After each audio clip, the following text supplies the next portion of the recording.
Hello, we're Community Glue and we've made this short video about cuts to local social services and why they're important. Recently, there's been a lot in the news about cuts to disability benefits. Benefits are one important way for disabled people to remain independent, but they're only one part of a bigger picture. Equally important are adult social care services, or social services as they used to be known. Local councils provide a range of support for all adults who need it. Sometimes this can be in the form of services like day centres or residential care.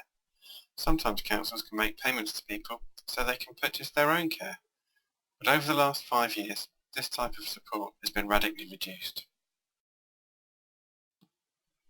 Historically, we've had good social services in the UK. It was the National Assistance Act of 1948 that first gave local authorities the responsibility of caring for elderly, sick and disabled people.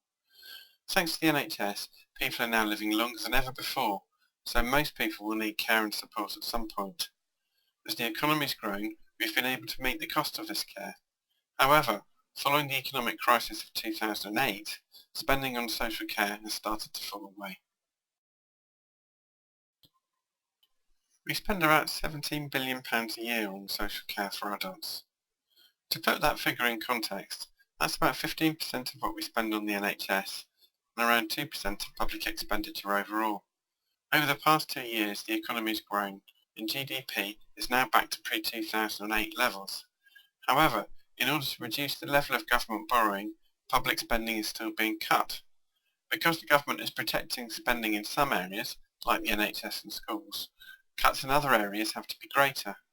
That's one reason that cuts to local authorities have been particularly harsh. Up until now, many local authorities have been able to protect social care budgets by making cuts in other areas, but as the Conservative peer Lord Porter says, even if councils stop filling in potholes, maintaining parks, closed all children's centres, libraries, museums, leisure centres and turned off every street light, they will not have saved enough money to plug the financial black hole they face by 2020.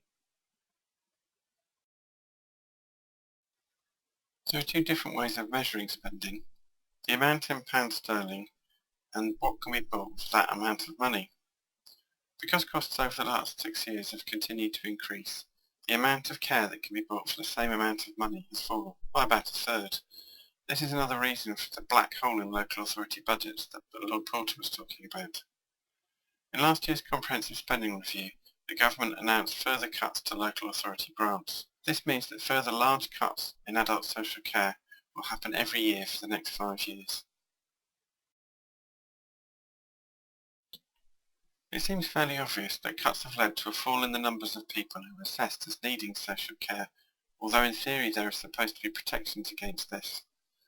Under the system in place when the coalition government came into power in 2010, local authorities had to classify needs as critical, substantial, moderate or low. By 2012, most local authorities had restricted access to people with critical or substantial needs, but legal challenges prevented the drawbridge from being raised any higher. In theory, eligibility remained the same until the new system came into force in April of 2015. However, the statistical evidence tells a very different story. The biggest group of people using social care services is older adults. We know that the number of people in this group is going up and that their need for social care services is also increasing. However, their eligibility for services seems to be going down. By 2013, 1/3 of older adults had ceased to be eligible. This points to a process of informal rationing.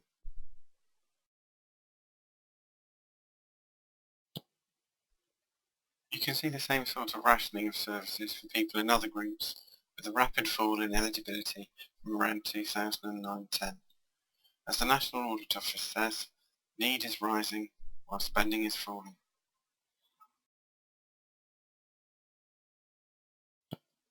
Even for those people who are assessed as being eligible for care, there are fewer services available than there used to be. The Association of Directors of Adult Services said in 2014 that they were no longer able to cushion the impact of the cuts with cross-subsidies from other areas and savings, and that from then on any reductions in income would inevitably lead to cuts in services. You can see that very clearly if you look at individual councils, like Oxfordshire County Council. In 2014, they produced a 4-year plan outlining how they hope to make savings without cutting frontline services. They plan to make cuts of around 3.5 million every year for 4 years. This would have still been a very large amount of money, but in percentage terms, the cut would have only been about 1.5% per year. After the Conservative government was elected in May 2015, the decision was taken to cut funding further, both for the coming year and over the next 5 years. This has meant that cuts of £21 million, or about 10%, are planned for 2016-17. Clearly cutting at this speed and with so little notice is going to have a devastating effect on local people.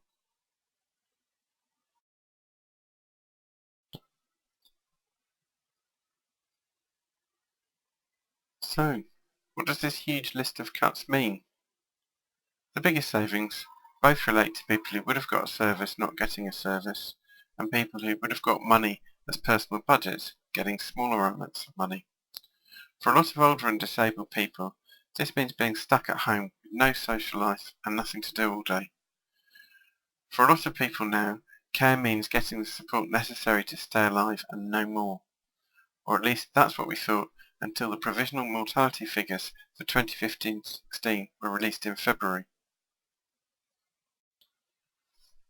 Figures released at the end of February seem to be showing an increase in the rate at which people are dying. These are provisional figures, so it's important not to jump to conclusions.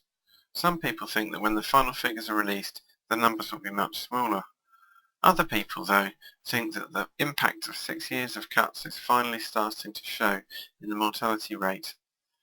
If these figures are correct, the jump in deaths is almost 3 times the so-called weekend effect, which was at the centre of the government's dispute with junior doctors. In a real community, people look after each other when they're old or sick, and in this society, we seem to be abandoning people.